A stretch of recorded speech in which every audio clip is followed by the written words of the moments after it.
Hey, everybody, Jim Cummings here, and if Tigger were here, he'd say, thanks, everybody, for bouncing on in here and enjoying the show. But before we go, I want you to do me a small favor. Hit like, subscribe, and give us a thumbs up if you're enjoying the show. Now, speaking of enjoying the show, enjoy the show. Welcome back, everybody, to another episode of Toon'd In with Jim Cummings. I'm producer Chris. Hey. Joined, as always, by the legend himself, Mr. Jim Cummings. How are you doing today, sir? Oh, man, it's another day in paradise again. Yes, it is. And today we have a very special guest for you. We do indeed. None other than Ryan Drummond, the original video game voice of Sonic the Hedgehog. Get that hedgehog! It's you. It's Jim Cummings. Oh my gosh. Yeah, Ryan. I mean, fancy meeting you here. How have you been the last 5 minutes? Oh, superb. Thank you for asking. Oh, I'm so sorry about that, Ryan. I'm so sorry. No. Well, we'll tell everybody what I get to talk to you guys longer. We had a false start, folks. This is actually the 6th minute of the podcast. And I'll do an intro for you guys watching. Yeah, here we go. Well, meanwhile, back at the ranch. No, I'm kidding. I have it 9? recorded already because we record on the cameras here. That's why it's... Oh, I see. Yeah. So we're back in the saddle again. Yeah, but we should probably talk about the clown and the mime again, unfortunately, if you don't mind.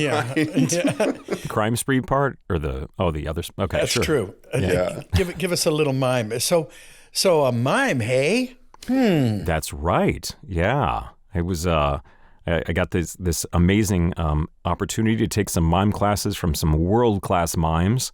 Ooh. And because they all came to my town of Ann Arbor, Michigan. Where else? And so I've gotten to train with the world's finest. So you were paid to go take this class, and on the condition that you came back and taught the miming. So what was the experience like when you came back and did actually teach that class? I remember it being like really fun. I mean, it was basically me and all my theater friends, and we had been doing theater together for 2 years at that point. I think it was my senior year. I went to a 3-year high school, so it was just 10th, 11th, 12th grade. Okay. Actually, when I was a senior, then they added the 9th grade and became a 4-year high school. But up until then, it was just 3. And so it was just me hanging out with my friends, teaching them what I learned, how to walk in the wind and how to... all the body control and the breath control. And how to funnel all of your emotions into the physicality and not rely on the voice at all. It was really quite fun. Yeah. One of the most impressive things that mimes do that I've seen is like play with like a balloon, and it's like weighted, it's like weighted and then all of a sudden it's floating and they're making it seem like it's carrying them up to the sky. Yes. I've seen a few of those guys too. And pulling against. It's just so fascinating to me. Like that dexterity and that muscle control and that focus to make it appear like it really is. Yeah, they're so good at it. Oh my gosh. Yeah. Marcel Marceau had a thing. Have you ever seen it? It called David and Goliath. Yes.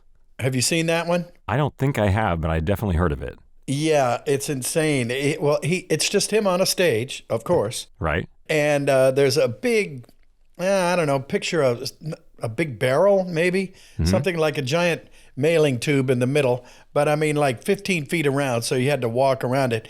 And he would come out, and there would be pipe music playing, and he would come out like a little piper, and he'd be down here, and he'd be doing this and that. Then he'd pipe his way as David. He was David. Right. Then he would pipe his way to the back, and then he would come out, and he would do, I don't know how the hell, but he was 1.5 feet taller. Right. And he Frankensteined his way around a little bit. Then he'd go back over, then out would come little bitty David again. And it was as close to magic as you can imagine. Unbelievable. Yeah. And there was but it was just him. Coolest thing I ever saw him do was that he started by laying on the stage, and 45 minutes later, he was standing straight up, and you never saw him move. Wow. He had such muscle control, and he was an older guy at that point. This would have been 89, 88, somewhere around there. Wow. And boy, he had 3,000 muscles in the human body, and he had control of every single one of them. And he you didn't see him move, but he was somehow or another standing. You never saw him move. He was just every move was a millimeter or half a millimeter.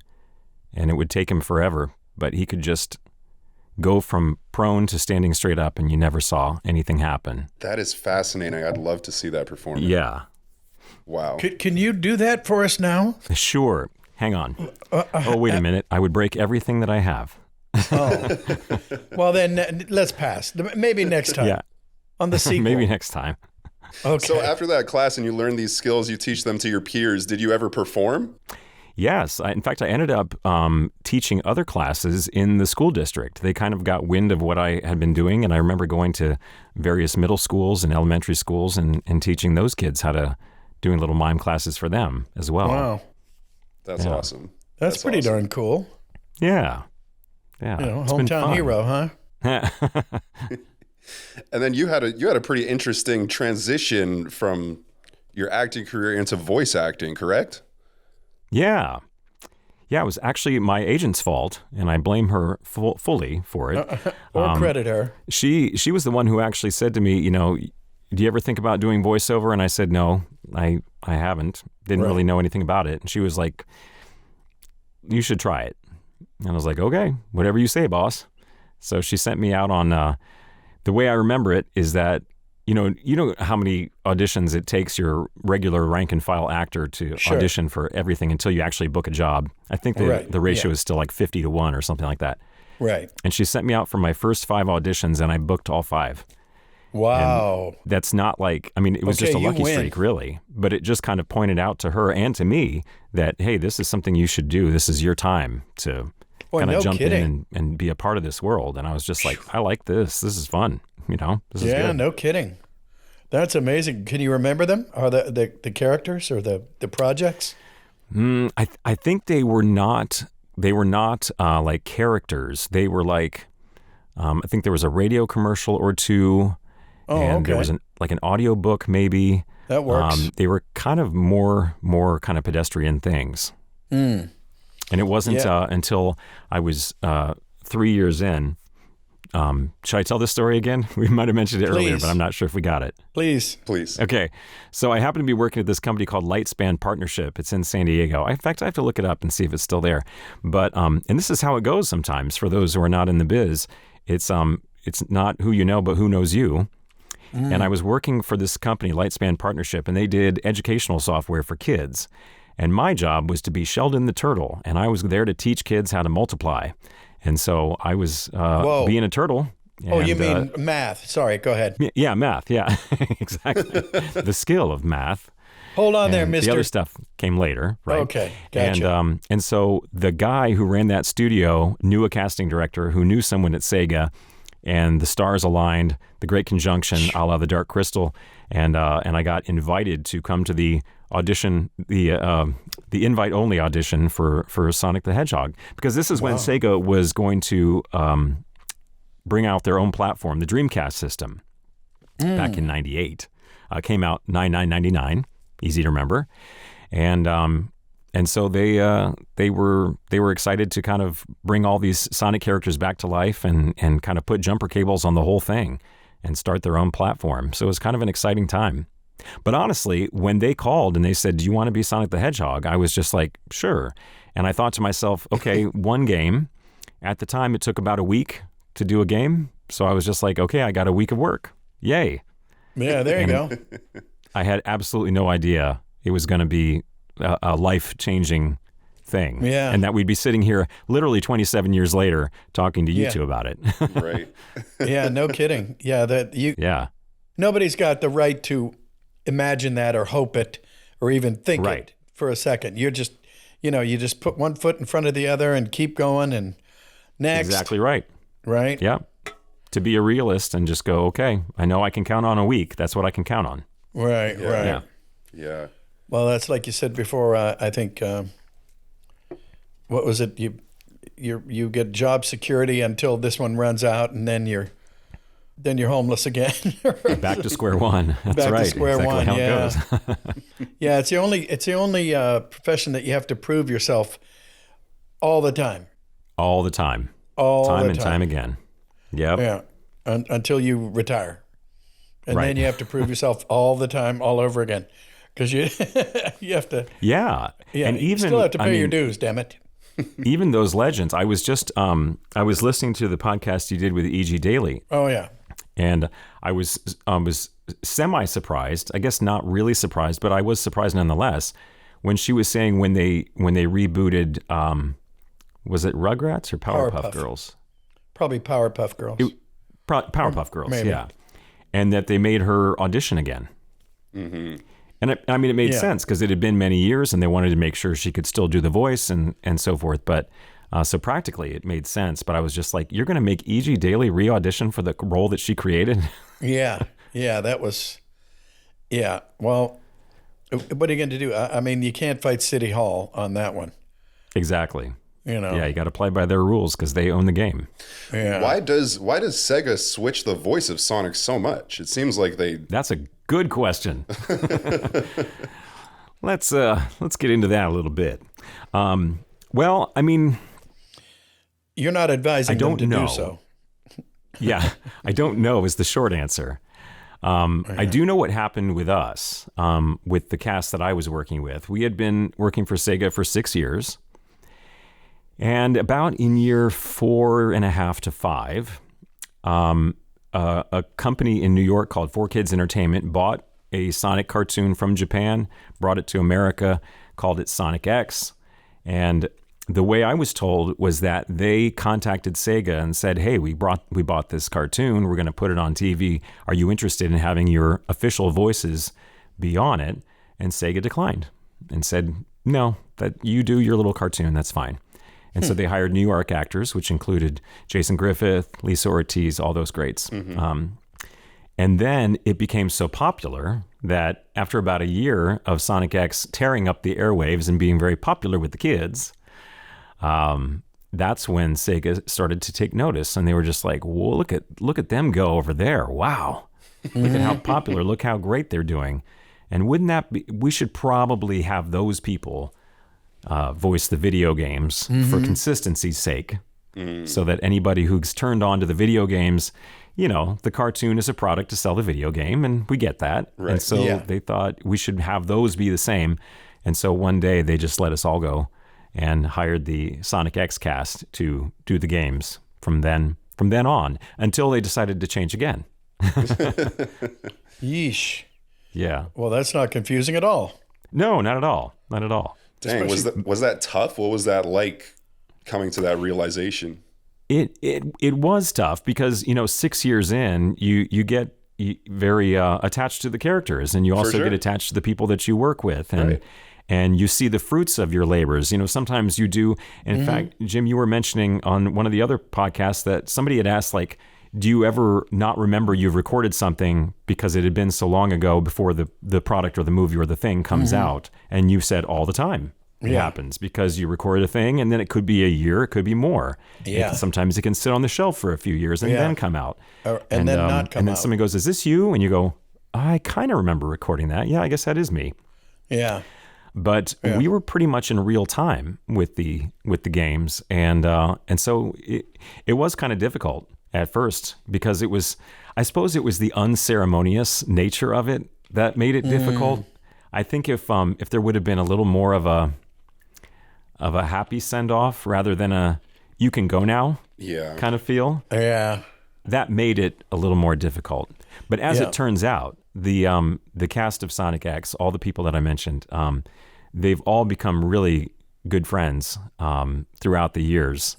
And Jason Griffith, the guy who took over as the voice of Sonic, he's one of the world's finest human beings, and it's cool that basically everybody in the little Sonic group, there's 6 or 7 of us now that officially have voiced Sonic, and everybody gets along really nicely. So that's cool. There's no rivalry or bitter feelings or anything like that. It's like when the 3 Spider-Men got together in the last. Exactly. That's what it kind of reminds me.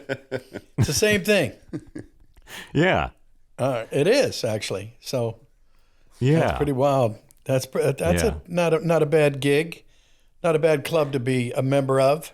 Not a bad club at all. And I was honored to be the first video game voice. So, and honestly, this is true too.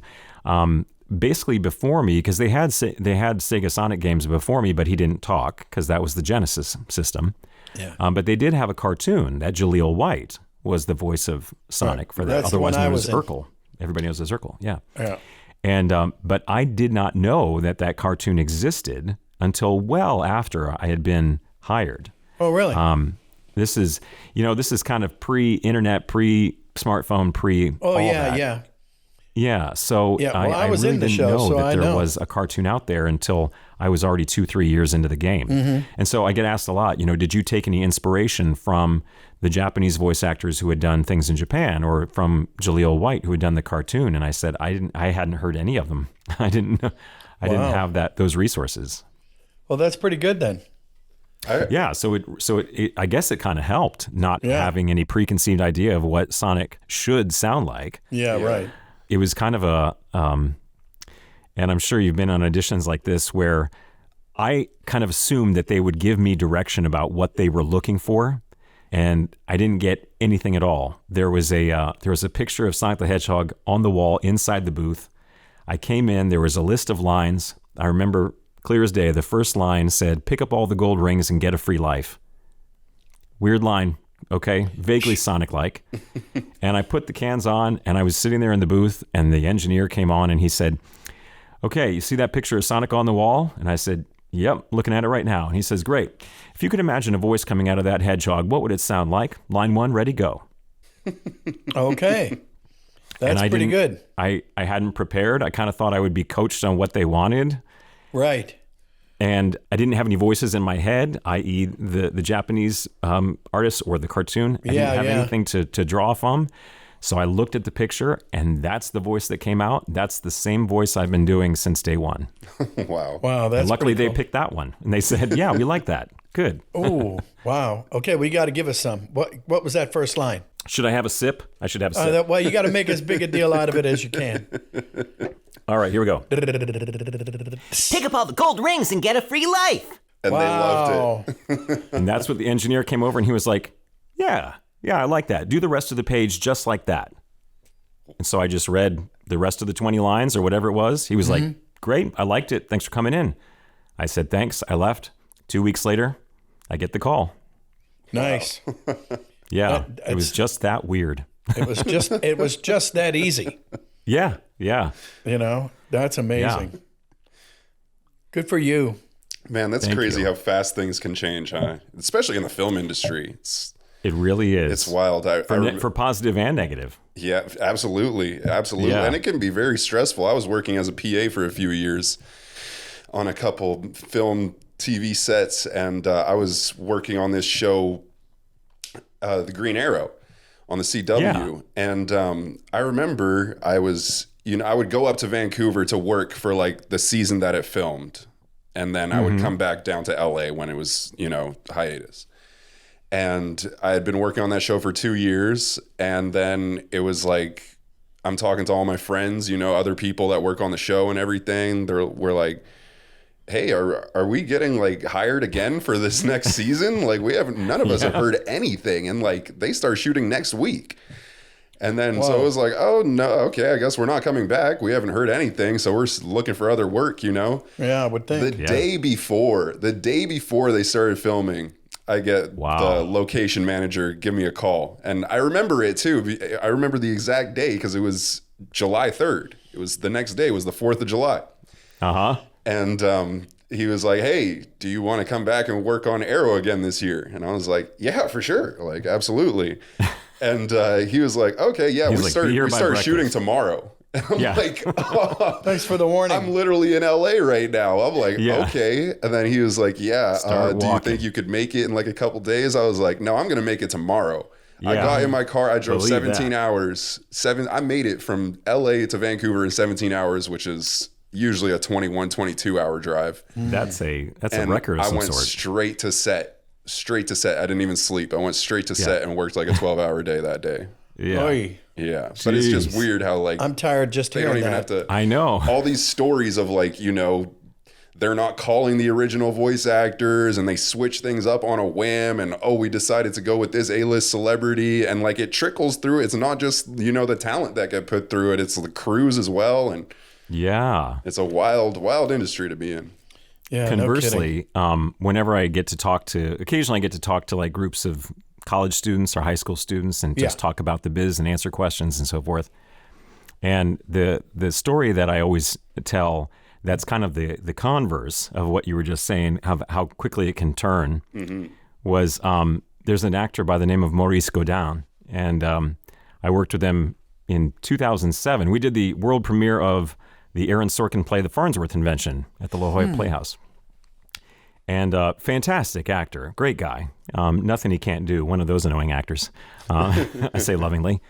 And he had a great story where he was working on the sitcom, and I'm blanking on the name, but it was the Fred Savage. After he did The Wonder Years, he grew up. He did another sitcom. Oh, that one, whatever that one is. Yeah, that one. And he was one of the leads on that show. And he had been doing that show for 2-3 years. And he was a writer. So he had really moved into his trailer on the set, and he had all these scripts that he'd been working on, and of course, personal pictures and all the things that you bring into your on-set home. And one night he came in to shoot on a Friday night, and the second AD brought everyone together and said, "Okay, everybody, guess what? We're canceled. The studio audience is already here, so we're going to shoot this one tonight for the studio audience that has already arrived, but we're never going to air this one. It's been a great 2 years. Make sure you clean out your trailer by, I think, 10 a.m. tomorrow or something like that, because they need them for other things. And thanks." Jeez. And so they're just like, okay, right, hit with a sledgehammer. But they filmed the episode that night. The next morning, Maurice goes very early, 8 a.m., because he's got so much stuff in his trailer. He's got to, really work. He needs some time to get everything out. He walks onto set at 8 a.m., goes to where his trailer is, and it's like an empty lot. Oh. And he finds a security guard and says, "All these trailers that were here, where did they go?" And he said, "Oh, they came and took those way early." And he was like, "Well, I had all my stuff in it. Where's all my stuff?" And he was like, "Well, you can check that dumpster over there." Oh. So he walks over to the dumpster. He looks in. He sees one of his shoes.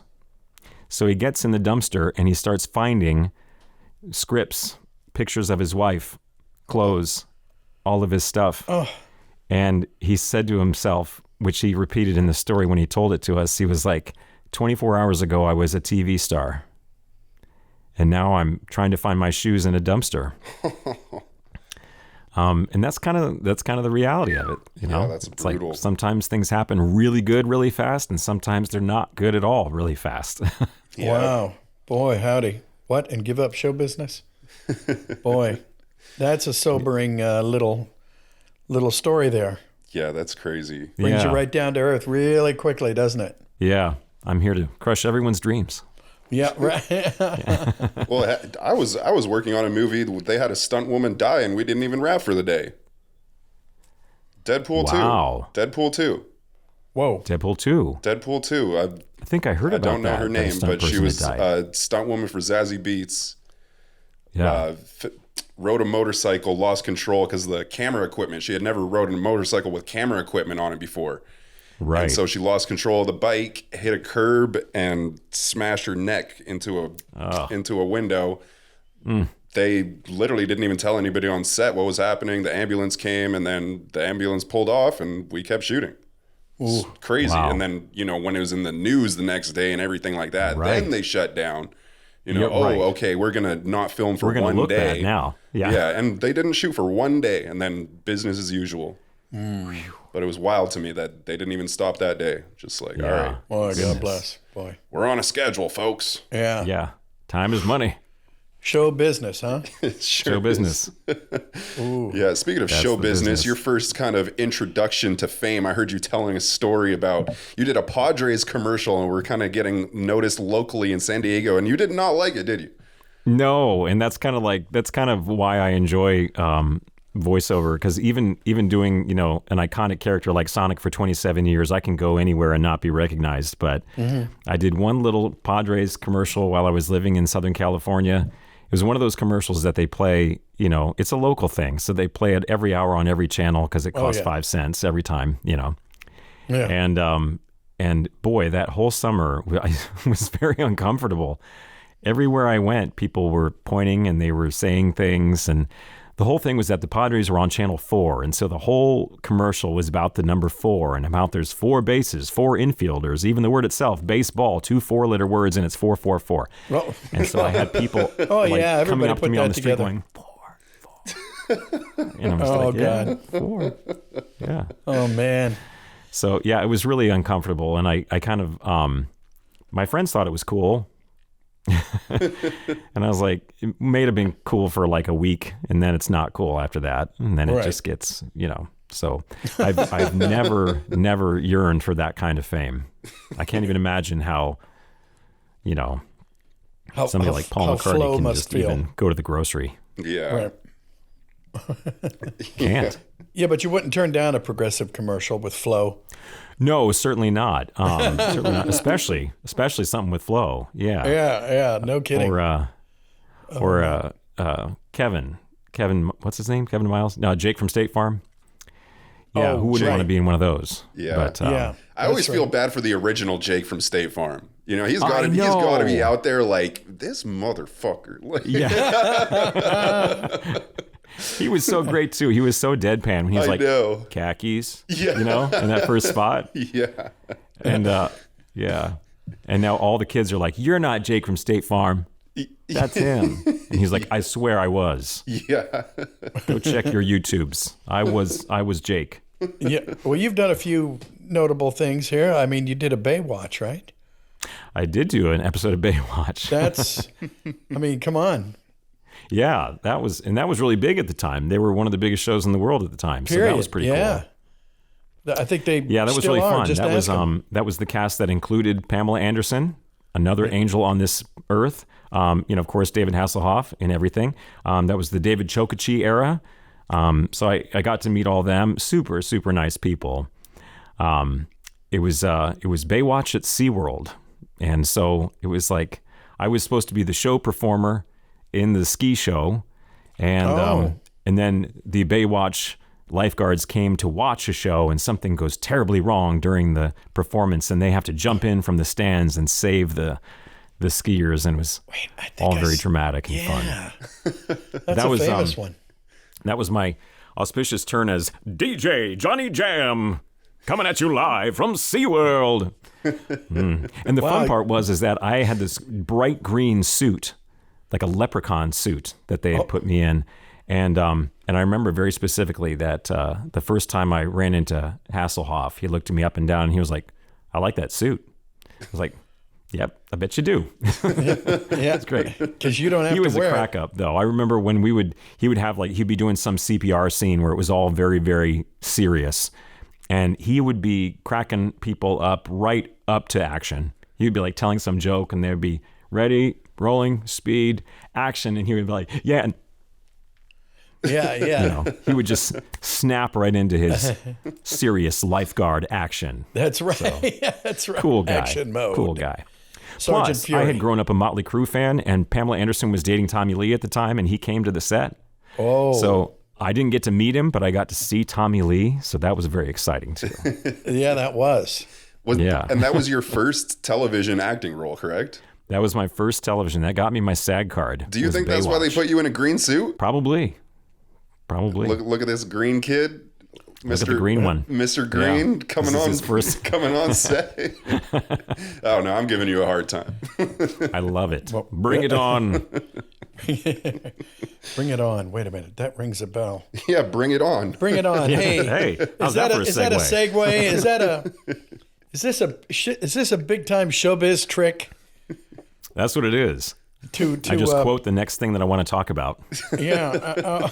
Okay. Well, good. It's not gone with the wind yet. So what about Bring It On? What have you got to tell us about that? And you were theater boy. Yes. For those who enjoyed the very first Bring It On movie, I think there's 17 of them now, but the very first one, right? Girl breaks her leg and they have to have auditions to replace her on the cheer squad. Right. And I was the theater kid who wandered into the wrong audition, thought he was auditioning for Pippin, but he was really auditioning for the cheerleading squad. Did you get the job? Did you get either one of the jobs? No. Okay, good. No, just terrible. That's good. And it was funny because originally that movie was called Cheer Fever.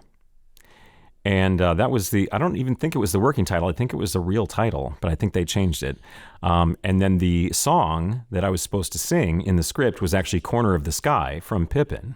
But then they could not get the rights to sing Corner of the Sky in the movie. So they had to change it to a public domain song and ended up singing Give My Regards to Broadway.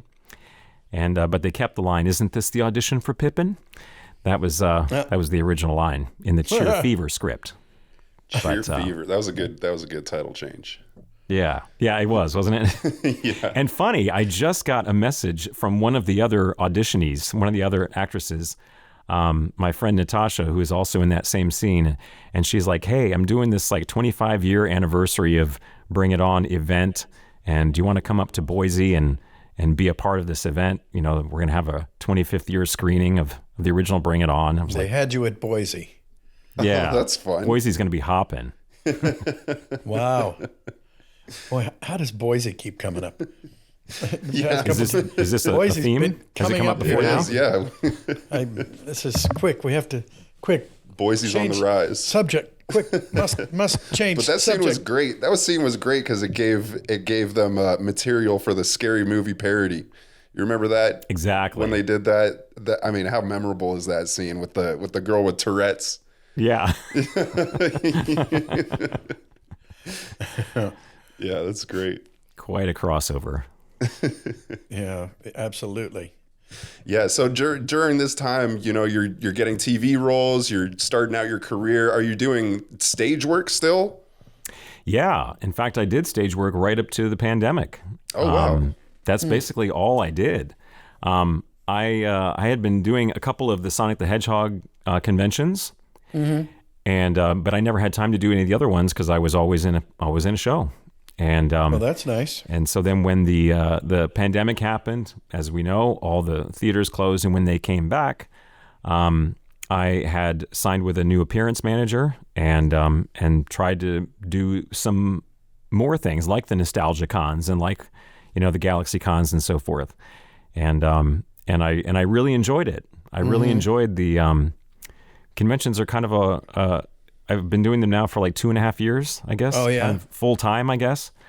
I never really thought there was a market for people wanting to meet Sonic the Hedgehog outside of a Sonic the Hedgehog convention. Oh, sure. But I was really surprised. Going to like my first Nostalgia Con was in San Antonio, and just all day people coming up and really identifying with the character and telling me how important the games are to them and how they got them through a tough time, where Sonic taught them to be brave. Sonic taught them to face their problems. Sonic taught them to come at their problems with humor. That's the interesting. stories isn't it? that I hear in It's every nice city to we know get to that- go to are just they make this whole convention thing. It's so satisfying to meet all these people. It's kind Yeah, of like I agree. the fruit of the seed you planted all those years ago. Yeah. It's like video games are such a solitary kind of situation. Oh, God. You don't often get to see the fruits of what you did. And so now all these years later, getting out there, meeting the people that played the games, grew up playing the games, they get to tell you face to face how much it really meant to them. It's just so satisfying and so beautiful. Yeah. Oh, I agree. Well, you know, video games are, for me, they're the hardest thing to do. Because you're flying solo, and I mean, I remember the first couple that I did, you know, the impact sounds, you know, and it was so ridiculous, you know, and that's why at some point years ago I said, okay, I'm not going to play anybody who's going to be falling off the third moon of Jupiter on fire. After being bathed in acid. Right. And I scream for like half a light year. Yeah. And you know, and because no, you can't do that because you'll kill yourself. You know, you feel like you actually really did do it. So, you know, they could be tough. Very taxing. I did this one, my interactive poo. Yeah, it was called that. And That's the title of and the I had to episode say right every there. name in the world. Yeah. Every name. I mean, I don't know if I put this the right way, but every fucking name in the world. And it took months. And I would just sit there. And so I know the boredom and the agony of which we allude to. Yeah. And boy, how many hours a day did you have to just list names as poo? Well, I couldn't do it for more than like 2.5. Yeah. Because you can't. Because you're fudge. You know. And there's some woman there, bless her heart. She said, "Okay, so I need for you to do 3 in a row." And I went, "No." And she said, "Huh?" And I said, "No, but I'll do 1. And if you want another one, you can ask." Because I'm not, I mean, it would have been, I actually don't know how many it would have been, but it would have been triple. You know, it would have been 3 million instead of 1 million. Yeah. I mean, so anyway, I don't know how they got off on that tangent, like but purgatory. That's video games. Yeah, video games. It's tough. Yeah. And you're flying solo too. There's nobody to interact with. Or do you ever have an opportunity to, when you're doing a video game, to interact with others? Rarely. Yeah. Rarely. I think. In fact, the example that I often bring up is that Jennifer Juilliard, who played Amy Rose, which is Sonic's, for lack of a better term, romantic interest in the games. We did a couple games together. I've never met her in real life. I've never met her. Wow. And they're like, "But you're Sonic and Amy. You're a couple." I'm like, yeah, I've never met her. But you're in love. But she's pregnant. Yes. And, How did that one happen? I don't know. Yeah. Yeah. So it's a solitary kind of thing. Yeah. Yeah, it's true. Yeah. Which is a bit of a shame. Yeah. You're never going to do it live on stage. That's for sure. That's there will right. be no audience. Yeah. Oh my God. And you never thought you'd end up. Of course, when you first started off, this probably wasn't even there, was it? This whole medium. No. Because I mean, same here. It's like, wait, what? A game? Huh? Yeah. You can put a voice in a game. Yeah. Okay. When did that happen? Like chess? No, not like chess. Yeah. Yes, and now your chess piece has to fall off of the third moon of Jupiter, and we need you to scream for 12 seconds. Oh my God! I was just looking at your kind of amazing credits in musical theater productions and stage productions. I mean, Godspell, The Producer's Hairspray, The Wedding Singer, Singing in the Rain, Mary Poppins, Groundhog Day. I mean, it just goes on and on. Do you have a favorite production? It was a lifetime passion. Do you have a favorite one? Do you have a favorite character that you've played? I know that's a cheesy, cliche question. No, I mean, I think that's legit. I actually, if I had to pick one, I mean, it's kind of like Sophie's Choice, but if I had to pick one, I'd say it's probably Smudge from the show Forever Plaid. I think Forever Plaid is as close to a perfect theater production as you can get. Interesting. Hour and a half, no intermission, beautiful music, great characters. You care about the guys, and it's just a really, really sweet show. Oh my gosh, yeah. I think I saw that to this date. I've played Smudge 969 times. 969 times. Yeah, and I kind of think my boat is kind of passed. But I'm kind of hoping somehow, somewhere, I'll have one more production of Forever Plaid that can have at least 31 productions or 31 performances, so I can get up to that magic 1,000. Yeah. Wow. Dang, and the thing was, and I think this is part of the reason why I call it my favorite role, is because even at performance 969, I was still not sick of it. Really? I enjoyed doing it every single show.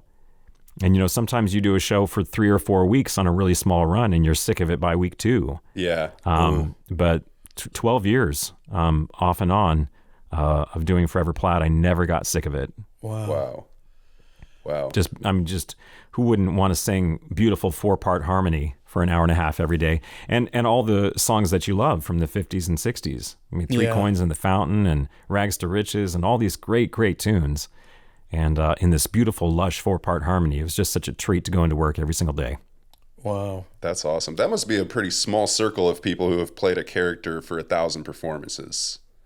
Yeah, that's probably. I wonder how many people are in that club. Yeah. It's probably not that big. Probably not many. Yeah. Probably not many at all. Yeah. They may Just your well Broadway even be folk, in the room with you. Your national tour folk. Yeah. Oh man. What? And give up showbiz? No kidding. Where do you predominantly? So you're traveling when you perform. You're traveling, or you're at a theater. Mostly regional theaters. Yeah. So, okay. Yeah. But Yeah. I'm saying, like, are you like when you do perform? Do you go on a traveling, or you just perform at one theater? Oh, mostly one theater. Yeah. Okay. Yeah. Okay. I never did like a full equity national tour. That was never on my radar. But I'm doing. I did like kind of up to the pandemic.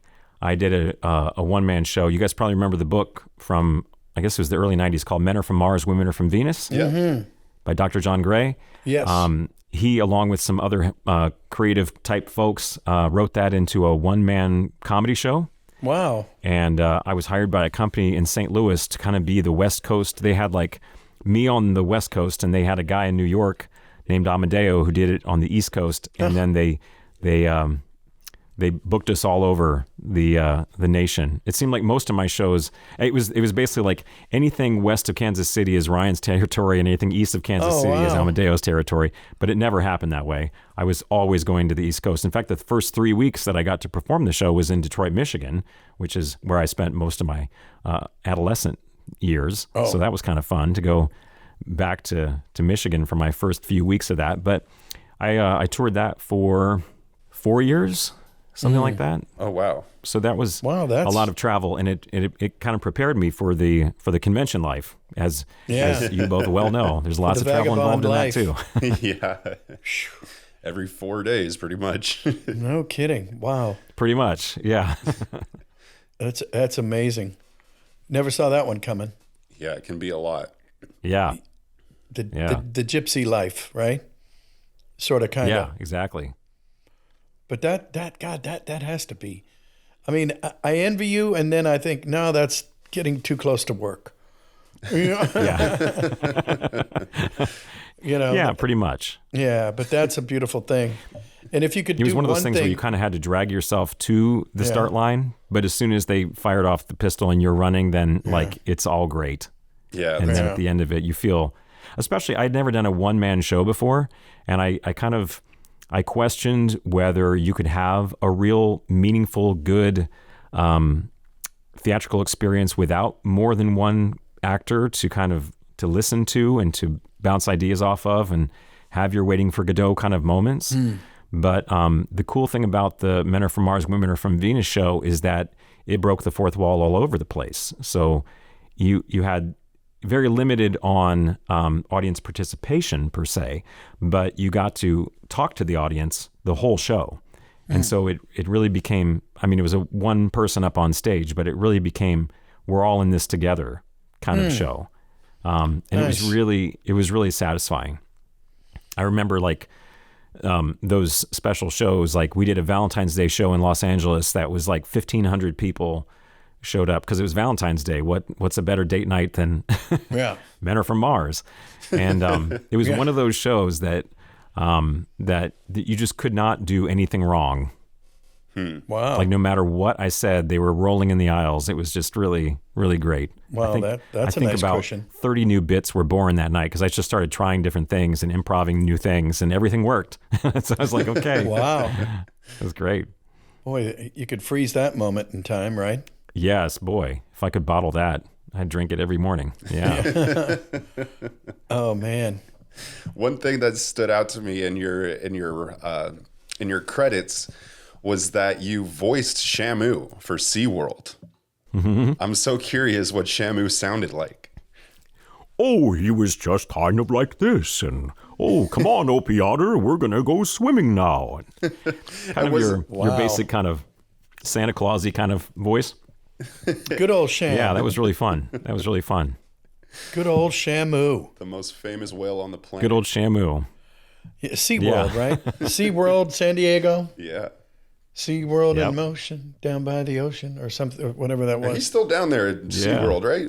Shamu? Or did they ship him off? No, he's still there.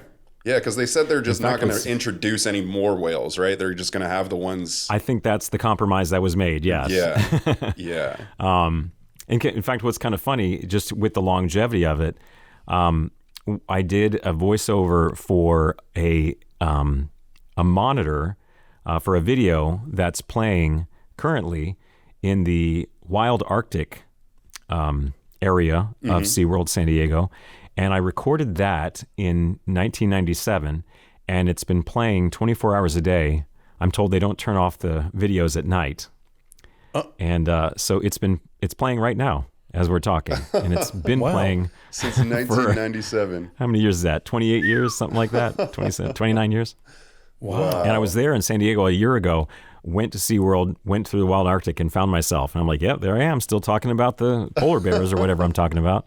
Is there residuals for a thing like that, or is it a buyout? Wouldn't that be great? Like just a nickel every time it plays would be a really fine college education for my kids. But unfortunately, no. But it's still fun to have like a constant voiceover that just plays and plays and plays 24 hours a day, 365 days a year for 28 years. That's pretty good. Yeah, that's like a really unique thing where it's like my voice is playing right here, like in the world. Right now. My Trevor voice Littlefield is was his going name. off somewhere. Yeah. It's like it's Someone's playing listening right now as we're sitting here. There are people listening to me. That's right. What time is it? Is SeaWorld still open? Yep. Should be good. Yeah, we should. It's weird to think about. There's so many people on the planet. I just had this not revelation the other day, but I was just thinking about the other day. You know, I play video games online, and it's weird that like any video game that you play, like there's people playing it nonstop. Like you never log in and there's nobody to play with. You know, it's like any video game that has an online mode, like there's people playing right now. Like there's people playing right now. Oh, yeah. And it's just weird to think about, like, this game is constantly being played. Whatever game, like, insert whatever game, you know. Yeah, exactly. And it's I'm weird. a total Fortnite addict. I have been for years. Oh, My kid got me into Fortnite. I play Fortnite every day. And sure enough, there's, hundreds and hundreds of servers just filled with 100 people each playing these games at any moment of any day. It's crazy. You were a Fortniter, weren't you? Oh, yeah, big Fortnite. Yeah, I was on Fortnite. Yeah. I was on. I got switched over to Marvel Rivals now though. Since that came out, I kind of dumped. Yep. I kind of dumped Fortnite, but since its release, I was on that game. What's your favorite? Isn't that skin? weird that Chris, you and I we probably played together. Yeah, we might have played each other. Now, did I kill you or did you kill me? It happened. It must have happened at least once. I don't know. Did you get killed by a John Wick with a gold pickaxe? All the time. Is that you? Nice. Doesn't everyone? What skin I got do a you bone use? to pick with you. I'm going to talk to you after this. What skin do you use in Fortnite? A clown.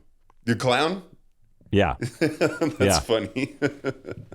Clown? Yeah, it's crazy the number of skins and collaborations that game has. It's like a melting pot of pop culture. Like it's crazy. I mean, you can have Goku, John Wick, Darth Vader, and Deadpool standing next to Peter Griffin from Family Guy. So many collaborations. I don't know. Apparently, I have no idea what you guys are talking about, but I kind of do. So you can take up a persona. It's like they have skins in the game. So like you pay for like a character that comes out, and then you play as that character in the game. Oh, okay. Yeah, it doesn't change like any of the moves or anything. It's just purely cosmetic. But people love all the characters. And, oh God. I mean, they've done thousands. You know what? That's funny. I'm bummed that they kind of got away from their live concerts. I really thought that was like some of the most revolutionary stuff ever. I thought that was like revolutionary. It's like they would have these live just that concerts. You could attend this concert virtually. It was like a virtual concert in the game, and they would have like, Travis Scott performing, Ariana Grande, or, and they would have like these massive, massive models in game. So it seemed like these people were like, titans. And like, I thought just the implications, even when I first saw that first concert, the Travis Scott one, I think was the first one. Man, I was like, if you can do this with virtual reality, that would be way cooler than any concert arena I could go to. I would rather see my favorite artist like towering 20 feet up in the sky, like performing among buildings and stuff. Like, I just thought that was so cool. Yeah. The closest we have to it now is the Sphere in Vegas. I mean, that's pretty cool. I haven't. Have you been there? Have you been there? I have, yeah. I heard I've been there really to not see an act, but I went to go see the movie that they play there. It's called Postcards from the Earth or something like that. Oh, yeah. It's a bunch of nature shots. Yeah, I heard like it's really cool. Elephant like runs towards you and tramples over your head and stuff. It's pretty amazing. Yeah. Dang. I've been there. I want to see a show there. I've haven't been there yet. It's neat. It's worth going. Yeah, good stuff. Good stuff. Yeah. Fun with technology. Pretty soon they won't need us at all. Yeah, pretty soon. Well, yeah, that's the age of Ultron, right? It's just going to be a bunch of AI bots that are superior. Yeah. Although I'm wondering, I don't know if this is your experience or not, but I feel like there's enough of maybe backlash is too of a dramatic of a word, but it seems like there's enough people that are kind of anti the AI voices that more people are demanding, if you use AI, I'm not going to deal with you. I'm not going to watch your product. I'm not going to watch your content. Yeah, I've seen a lot of that as well. I feel like that's happening more and more, and it happened pretty quick. Like at first, I was kind of like, "Oh, here it goes. They won't need us at all anymore." That's right. They can do everything for free. That was the original reaction. Yeah, but understandable. I've seen more than a little content of people saying, not gonna consume any sort of content that uses AI. Yeah. Unless it's publicly declared, like say, this is an AI thing, and then you can watch it. There's even like an option on social media now to like, you click a little button and it's like, this is AI content, and like puts like a little disclaimer. I think it was on Instagram or YouTube. I just saw it one of the last time I was posting on there. I was like, oh, that's interesting. That's a step in the right direction, I think. Yeah. I mean, and that's the thing. As long as everybody is clear about what it is, it's just when I feel like people are trying to get fooled, or I've had voiceover colleagues that have said, watch out, guys. I went in for this audition. It was for some audio book, and they didn't have a title, and it was really sketchy, and my spider sense was tingling, but I did it anyway, and now my voice has been ported into this AI program, and now they're using it, and I'm fighting them on it, trying to... Well, I hope that's not very prevalent. I've never heard that one. Yeah. I mean, it's luckily I don't think it happens very much. Yeah. But I'm sure there's more than a few producers out there who are just like, if I could just get a human being in here for a second, I could mine their voice and then I could use it as much as I wanted, whenever I wanted. Yeah. How grimy is that? Yeah. I did this thing, and it was 1999 or something like that. It was, and I talked about it before, but it was called My Interactive Pooh, which already is an interesting title. And it was Winnie the Pooh telling stories, and you could insert like a happy story about going through the 100-acre wood. Now we're going over here. Now we're flying a kite. Now we're over here and we're floating little boats down the stream. Doing different things like that. And one of the things was that you could insert your child's name. Well, Joey, you can blah blah blah, and they wanted me to do each name 3 times. But like I said before, and it was like 670,000 names. And oh my gosh, yeah. And then at the end, she said, "Well, now we're going to do phonemes." And I go, "What's a phoneme?" And she goes, "Well, it's like m and th and st and w and d and k." And I go, "What the hell is that?" And they go, "Well, this way we can save money by getting you to make every sound, every diphthong out there, and we won't, and we'll just put the word together. Like if somebody comes up, we'll just Frankenstein it." Yeah, we'll just Frankenstein it. Yeah. Yeah. And I said, "Okay, well, that's not going to sound very good." No, it works. We've done it before. And I go, "Oh, okay, good." So you're telling me that you're ripping me off. And yeah. my buddy Rick Dempsey's sitting over there in the corner going,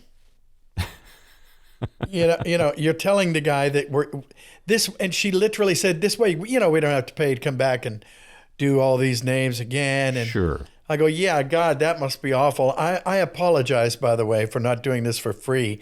Get out of here. I'm going to kill you." Yeah. But that's how blatant it was. Yeah.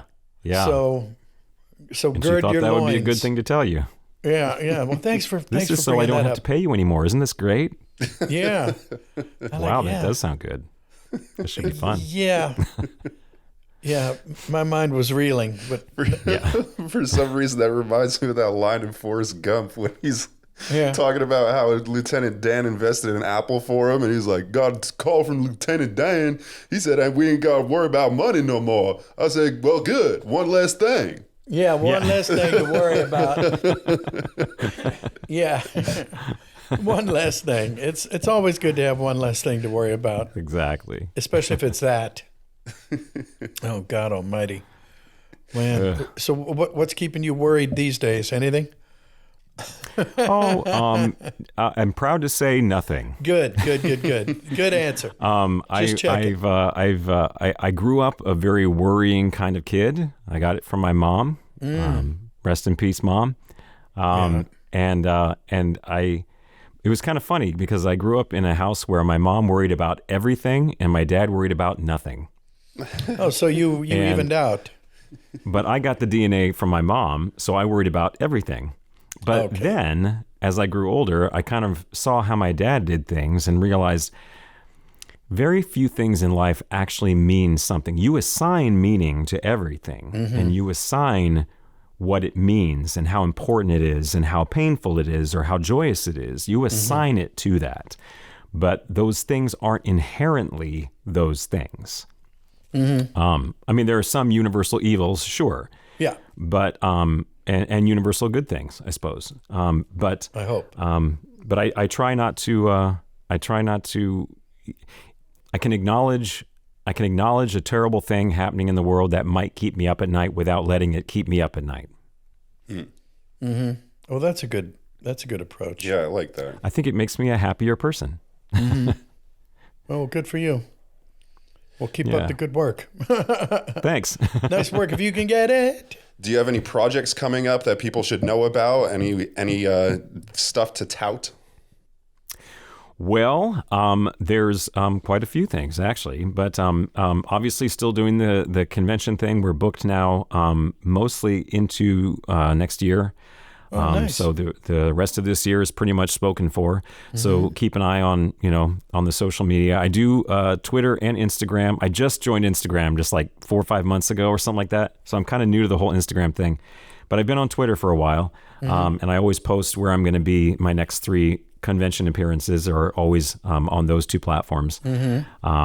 So you can find me there. But I'm also working on a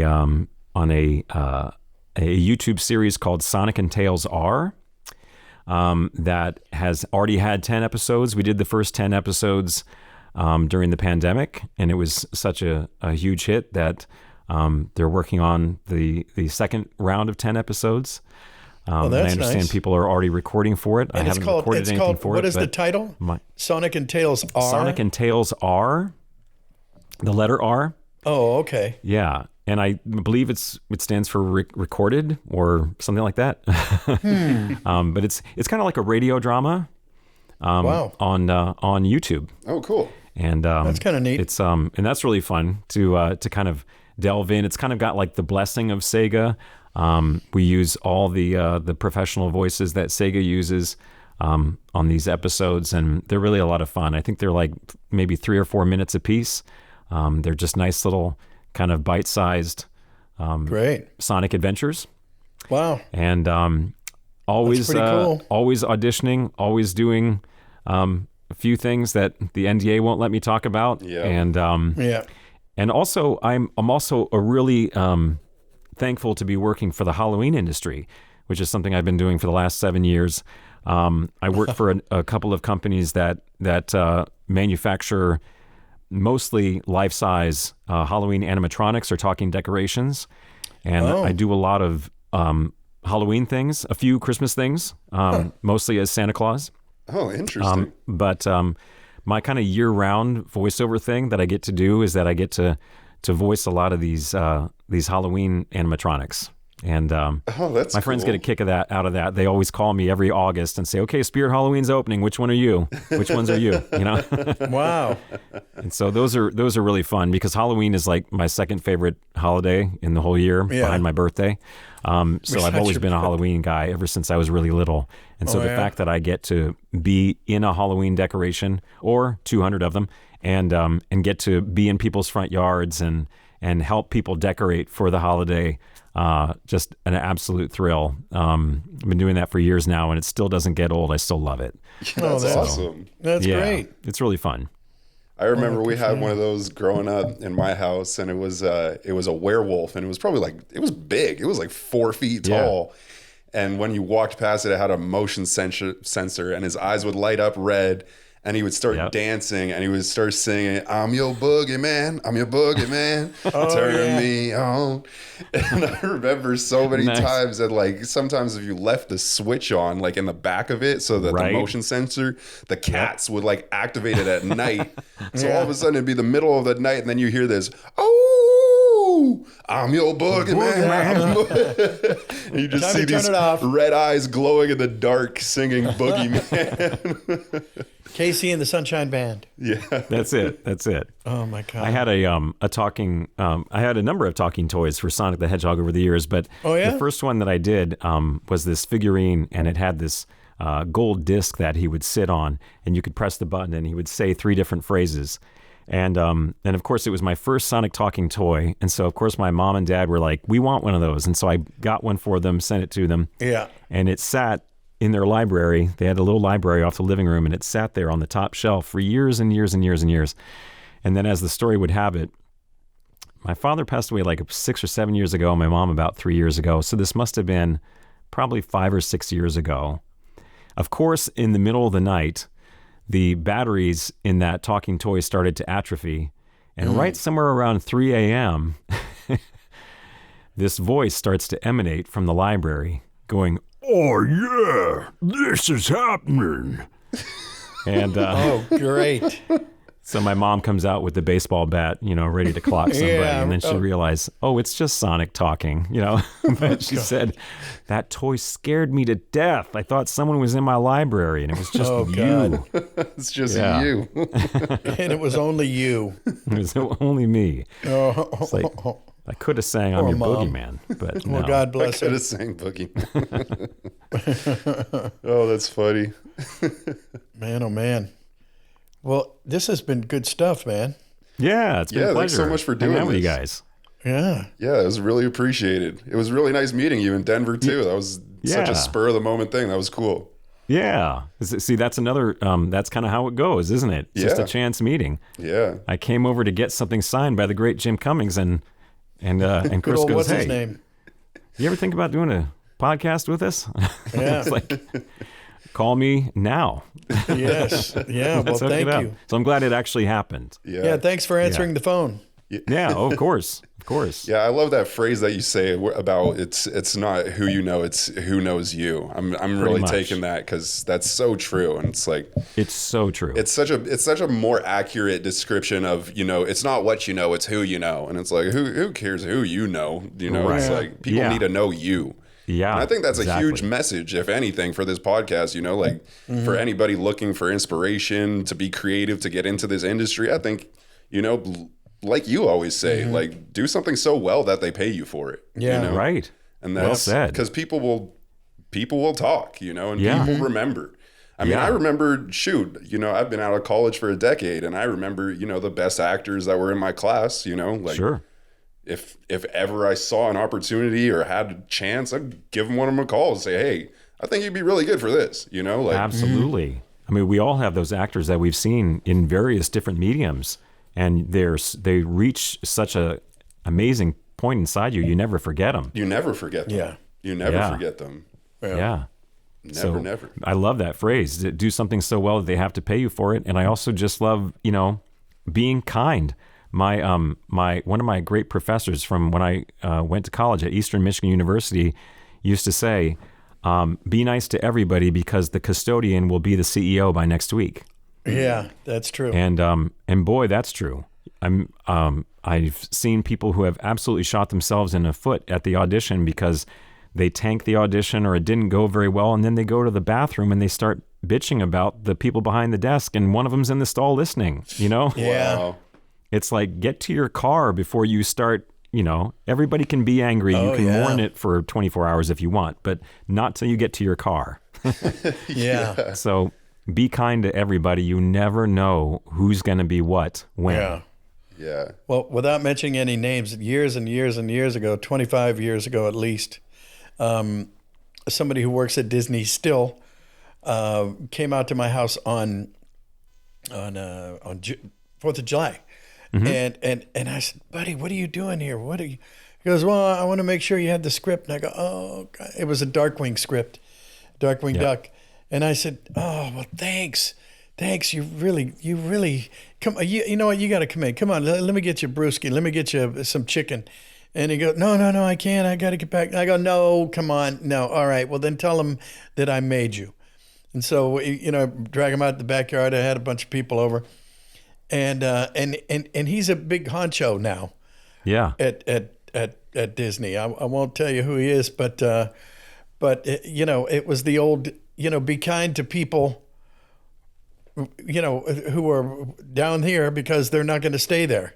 Yeah. Especially in this crazy business. They're, and now this guy hires me. That Perfect guy. Example. That guy hires me. So, yeah.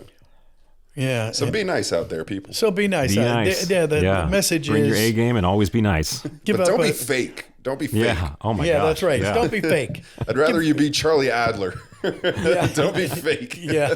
Charlie's not fake. Yeah.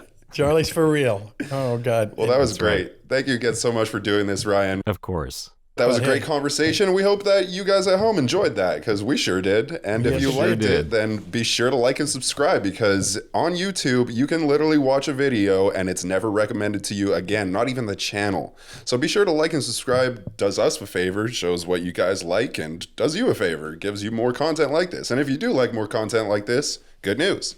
On Patreon, you can find bonus content, extended interviews, bonus interviews, giveaways, contests, all that good stuff. Over on Patreon, we love all you Patreon subscribers. Thank you so much.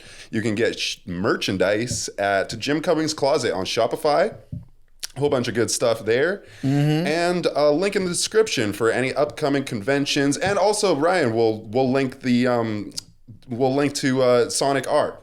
Sonic. Oh, thank you. Sorry, say Appreciate the title that. again. Yeah, I'll send that to you. Yeah, sure. yeah, that'll be awesome. We'll put that in the description right below this video. And all that said and done, I'm producer Chris, Jim Cummings, Ryan Drummond. Thank you so much for joining us today. We really appreciate it. Thanks, everybody. We appreciate it. Oh, there he is. Oh, there he is. Oh, turn it over. Save the best for last, there we go. huh? Thumbs up. And now he's gone. All right. Thanks, pal. God bless everybody. Be kind to each other. That's right.